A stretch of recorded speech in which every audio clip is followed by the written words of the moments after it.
welcome to another live chapter reading for Itsy Bitsy Book Bits.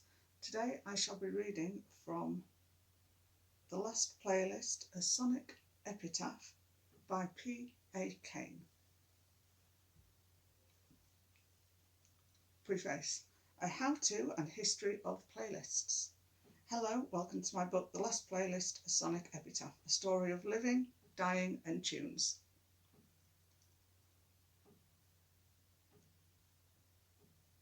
Music has always been the prism through which I made sense of the world. It has been my best teacher and friend, so it seemed all too obvious to link a collection of essays meant to tell the story of my life to a music playlist. And it also seemed all too obvious to have that playlist be the soundtrack to my rock and roll funeral party. Hopefully, many years from now. Those of us who make playlists consider this type of storytelling to be a higher art form. Traditional personal narratives most often start and end with fixed dates, but this book, like a good playlist, jumps around in time and is sequenced to be a living, breathing thing that probes the depths of hell while also reaching for the stars. Done right, the playlist takes you on a sonic journey that creates a mood, a tension which goes beyond storytelling devices of time and place and produces a feeling of ecstasy and enlightenment. It's important that you know this up front so you don't come to this reading experience with expectations that there will be some grand symbolic moment tied to something like a birth date, which is all too common in the memoir genre. Since it came up, I was born in Buffalo, New York on December the 6th, 1961. It was a brisk day, a little warmer than normal, with a high of 42, low of 30. There was zero precipitation and winds were from the west-southwest at 15 miles per hour, with a peak gust of 25 miles an hour at 11 p.m. Whoa, hold on for just a second. That's not a normal day. That's a blustery day. No, that's not blustery. That peak gust of 25 miles an hour at 11 p.m. makes it a tempestuous day. Oh my God, I knew it. This is some lightning bolt on the forehead Harry Potter shit. I was born on a day where there was a disruption in the universe, a windy, goddamn tempestuous disruption. This explains so much. My dangerous drug use, the need for a rush, the lifelong feelings of being inadequate, an endless churning, a persistent inability to follow the rules, an inner turbulence. And here I was blaming myself all these years for my bad choices and failures. Wait, sorry, that got away from me. I get a little excited when I start talking about playlists. In these pages you won't find any transformational, religious, political or sexual experiences. You also won't find a life-challenging symbolic event resulting from a windy or tempestuous day. What you will find is a thoughtful rendering and reasonable analysis of some of the situations and events of my life, along with a really good playlist. As you will soon learn, I am an average to mediocre man. I never made a lot of money, but I was able to retire before the age of 60. I was never a star athlete, but I was a starter on my baseball, football and hockey teams in high school. I never dated a prom queen, but I have been dumped by some smart, beautiful women. I never won a Nobel Prize, but I'm like 90% woke on every subject imaginable. Please adjust to whatever term for woke is in use when you read this book. In spite of my overall mediocrity, there are a few things at which I am exceptional. I can always finish the 12-pack. 2 slices of pizza hid in the back of the fridge? Don't bother, gone. And I make kick-ass playlists. Get ready to nerd out. As discussed, those of us who make playlists consider it an art form. I have been making playlists since the early 1980s and continue to do so today. Of course, as technology changed, so have my playlists. Early on, I made 60-minute playlists or mixtapes, as they were called back in the day. But I only really started to hone my craft when the 90-minute TDK normal bias D90 and the Maxell XL290 became the M16s of cassette tapes in the mid-80s. A 60-minute tape, 30 minutes per side, was much like the length of an album and not really conducive to telling a story. On a 90-minute tape, 45 minutes per side, you could stretch out and weave in some mood and tempo changes. A good mixtape could start out with Jules Massenet's Lush, Time's Meditation, and over 10 or so songs working to Husker Du's Skin Hanging from the Bone cover of the Byrds' 8 Miles High. Or you could start with 8 Miles High and finish with these ties. Let me demonstrate. Acceleration, 44 minutes, 15 seconds. Time's Meditation, Massenet, Silver Sorrow, Azure Ray, Girlfriend by Phoenix, Wake Up by Arcade Fire, The Taste of Red by Butch Walker, High Time by Grandpa Boy, P. Westerberg, Holland 1945 by Neutral Milk Hotel, The Hardest Mile by the Dropkick Murphys, New Radio by Bikini Kill, I Bet You Look Good on the Dance Floor by the Arctic Monkeys, Slack Motherfucker by Superchunk, and 8 Miles High by Husker Du. Deceleration, 44 minutes and 6 seconds, 8 Miles High by Husker Du, Slow Down by The Jam, Goshen 97, Strands of Oak, Feel the Pain by Dinosaur Jr., Monday by Wilco, Piano Tipperary by Pete Townsend, You Are Here, Yola Tengo, The Verb to Love by Todd Rundgren, Untitled by The Cure, and Ty's Meditation, Messene. The acceleration side of the tape starts out reflective and moody with Theus and Silver Sorrow, but slowly begins the upward kick with Girlfriend. The orchestral vibe of the early tunes remains strong while introducing that great guitar riff from Arcade Fire's Wake Up, which subtly shifts the direction of the playlist. Next come a couple of great mid-tempo guitar-centric rockers from Butch Walker and Grandpa Boy, aka Paul Westerberg, followed by an uptick in velocity from both Neutral Milk Hotel and Dropkick Murphys, thus completing the transition. Seamlessly, we go from brooding strings to slowly building guitars and tempo into the head-banging ecstasy of New Radio by Bikini Kill. From there, it's shooting fish in a barrel with the Arctic Monkeys, Superchunk, and finally Husker Du. The journey on the deceleration side of the tape is not as straightforward as a methodical step-by-step climb on the acceleration side. Here, I employ comic relief to transition from the hard rocking tunes at the beginning of the lush, introspective compositions at the end. The thrashing of Husker Du, The Jam, and Strand of Oaks is followed by a slight tempo shift of Feel the Pain by Dinosaur Jr. into hornet-infected upbeat Monday by Wilco. This optimistic vibe sets the stage for the old British music hall song from World War I, It's a Long Way to Tipperary, which was shortened to Piano Tipperary by Pete Townsend, and features him singing a couple of lines of the chorus and then making nonsensical and hilarious bird-like sounds as he repeatedly pecks at the piano. Introducing some comic relief into a playlist is like turning to a blank page in a sketchbook. You can go anywhere from there, hip-hop, jazz, country, or more headbangers. But we're trying to get to the Massenet tunes, so I go with a great Yola Tengo minimalist instrumental, You Are Here, which leads into another shooting fish in a barrel scenario, with a series of circumspect tunes from Todd Rundgren, The Cure, and finally Massenet. I really like this side of the tape. Going from 60-minute to the 90-minute tape was a game changer in the art of making playlists, for the next technological jump from cassette tape to writable compact disc, on which you place digital MP3 files, ushered in the golden age of playlist making for me. The overall time available on a standard 700 megabyte CDR wasn't that much greater than on a 90-minute cassette tape, but you didn't have to flip the tape over after 45 minutes. Now you had about 100 continuous minutes to tell your music stories with 0 breaks, and it was a revelation. This change also coincided with a broadening of my taste in music. I was always a rock and to a lesser extent jazz guy, but with the innovation of the internet as a music delivery system, I gained exposure to new and old artists I'd missed growing up. For the first time, I was hearing all this great R&B and country and classical and newer subset genres like alt country, indie and electronica. My rock and punk blinders made me miss much of this stuff. So now, in addition to not having to stop these musical stories after 45 minutes to flip the tape over, I also had other genres to bring into the mix, which made for some glorious shape-shifting playlists. The same mixtape principles of vibe and transition applied, but now you had 20 songs to work with instead of 10. I quickly adopted an approach of 4 to 5 blocks of songs that were thematically consistent in tone and tempo, while skillfully interweaving eclectic transitions. During this period, I made hundreds of playlists. On weekend nights after father and husband responsibilities were done, I'd have a few beers and search YouTube in the Apple Store.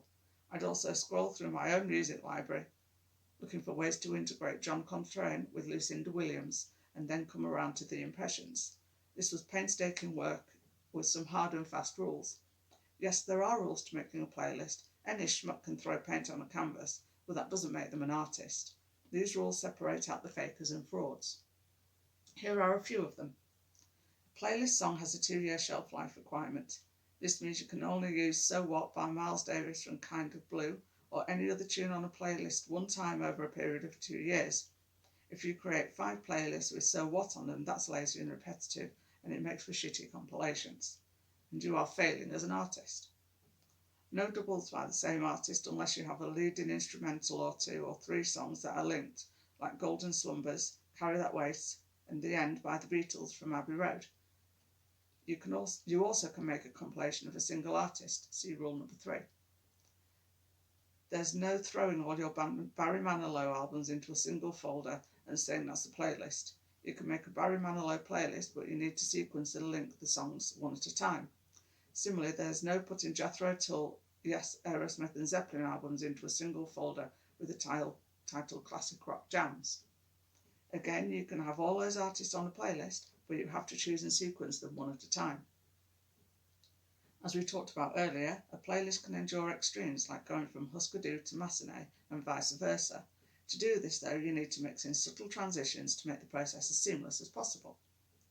There's no piling Kajagoogoo on top of Thelonious Monk, on top of ABC, and then trying to deaden the pain with Eric Carmen. Rob Sheffield did exactly this on a playlist he cited in his book called Love is a Mixtape. Sheffield mix is nothing but a series of hard right turns making for a disjointed, unlistenable collection of tunes. An enjoyable playlist is a smooth, continuous ride with barely noticeable dips and bends. Take chances, but keep the ride smooth. Make your playlist personal. You are the artist here, telling your story through music that has meaning to you. These mixes should be a collection of your thoughts and feelings and evoke memories of all that you've won and all that you've lost. So your party mix shouldn't be the bullshit they're playing on Top 40 radio. It should be a reflection of you and how you party, not what some algorithm is putting out on Spotify. The playlists offered by the music services are so mechanical and robotic. Mellow Monday morning alternative. Give me a break. These are just some basic overarching rules. As a playlist creator, you can add to these rules and possibly, if you're good enough, blaze a paradigm shifting path that takes the art form into a new direction. Let's move on to the next technological change in playlist making, which was just mentioned, the music service. Which I was slow coming to the music service phenomenon because I'd invested heavily in records, then into CDs, and finally into an iPod and MP3s. Through the years, I bought albums like Live Rust by Neil Young in each configuration, and it pissed me off when these formats became obsolete. But the allure of having access to over 1 million songs streaming through my phone was too great. In addition to that, there was the added benefit of getting rid of shelves and shelves and more shelves of albums and CDs. I tossed out my cassette tapes with the move to CDs, so I boxed up all my CDs, sold most of my records, and got myself the YouTube Music family plan. But it didn't turn out as I'd hoped. When I did make the switch to YouTube Music, I had an iPod with about 16,000 tunes and could hit the shuffle button and have a good or great listening experience. I could also still scroll through all those songs and make a decent playlist. Logically, you'd think the expanded access with YouTube Music would mean an enhanced listening and playlist experience. So I eagerly bought a music library of some 40,000 files that I could stream through my laptop or phone. What all this music did, though, was totally paralyse me. Sure, it was great to be able to pull up and play almost anything I could dream of, but the sheer volume of the tunes was overwhelming. I found when I hit the shuffle button, I disliked more songs than I liked, and was constantly having to hit the forward button. Making an old-style 12 to 20-song playlist with great transitions was nearly impossible. I was exhausted before I even got done scrolling through the artists whose names begin with the letter A. More wasn't exactly more, but I was here now, and there was no turning back. One of the rules I omitted from my list earlier is that you must listen to the mix as it is sequenced. I left that one out because, please, sweet baby Jesus, forgive me for I have sinned. I don't follow that rule anymore. A more precise statement might be, strict sequencing is no longer a feature of my playlist. It hurts to say that, and it hurts even more for it not to be part of the process anymore, since finding the right transitions was so critical to making good playlists. But the task of scrolling through 40,000 songs was just too daunting. In a limited way, I still make traditional mixes, but those are merely to get me through the hell of being on a cardio machine in front of a bank of TVs at the goddamn gym. They're not very creative 30-minute mixes that contain the slow 3-minute warm-up and cool-down tune at the beginning and the end, and 24 minutes of bangers between them. Otherwise, Lord have mercy, I now make mixes that are intended to be shuffled.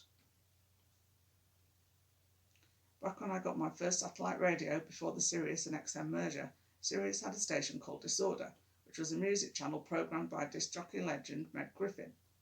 The main feature of the channel was that it did not have a strict format.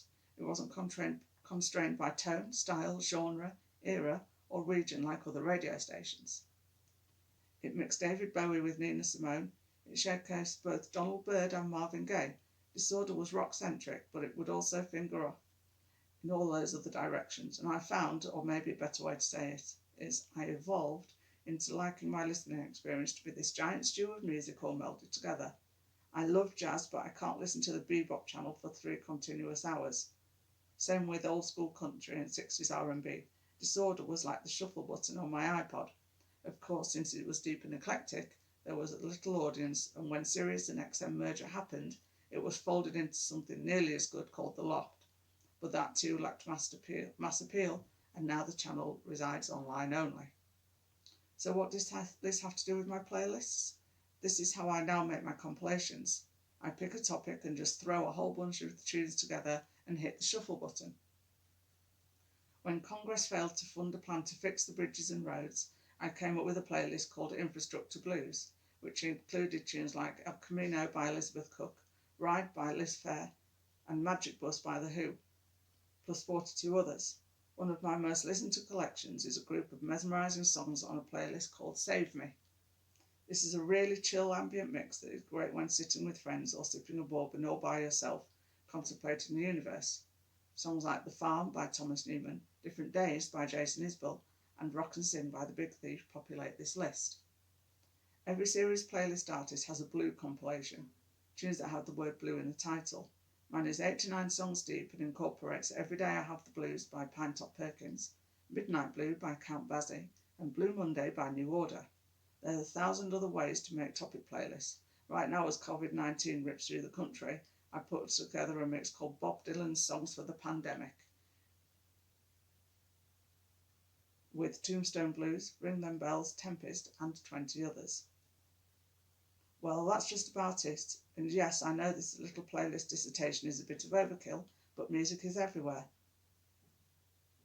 It's in the grocery store and at the dentist's office as background noise. At a party or in a bar, it's part of the celebration.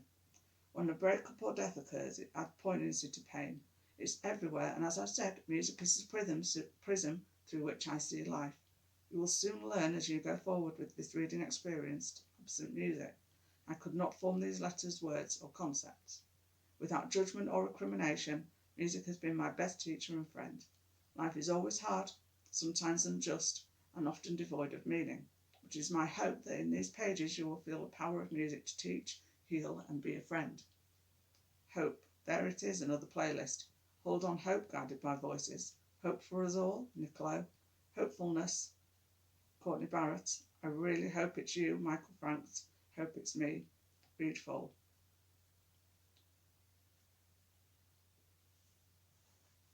Thank you for listening. I hope you enjoyed the reading, and if you are intrigued to find out more, go and check out the book. Thank you very much. Bye-bye.